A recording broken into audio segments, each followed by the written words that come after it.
এইটা কি পাতা আপনারা কি চেনেন?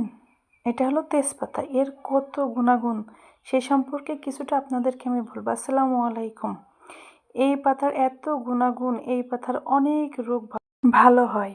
আল্লাহ সুবহানাহু তাআলা কোরআনে বর্ণিত করেছে তেজপাতা সম্পর্কে। তো এই তেজপাতার চা খাইলে আপনার অনেক ধরনের রোগ ভালো হবে, যেমনটা গ্যাস্ট্রিকের সমস্যা, পেটের চর্বি কমাতে চাই আমরা, সেই রোগটাও ভালো হবে। তো প্রথমে তেজপাতাগুলো অনেকবার করে ধুয়ে নিয়েছি, 2-3 বার। নেওয়ার পরে যতটুকু চা আমি খেতে পারবো ততটুকু পানি দিছি, দেওয়ার পরে এটা মানে সিদ্ধ করে নিচ্ছি কিছুটা সময়। বেশি সময় আপনার জাল করা লাগবে না, জালটা একদম আস্তে আস্তে দেওয়া লাগবে।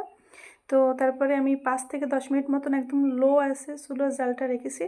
তারপরে আমি 10 মিনিট এভাবে সরা চাপা দিয়ে রেখেছি। সরা চাপা দিয়ে রাখতে হবে, তাহলে তেজপাতার যে কালারটা সেটা একদম বেরোয় আসবে।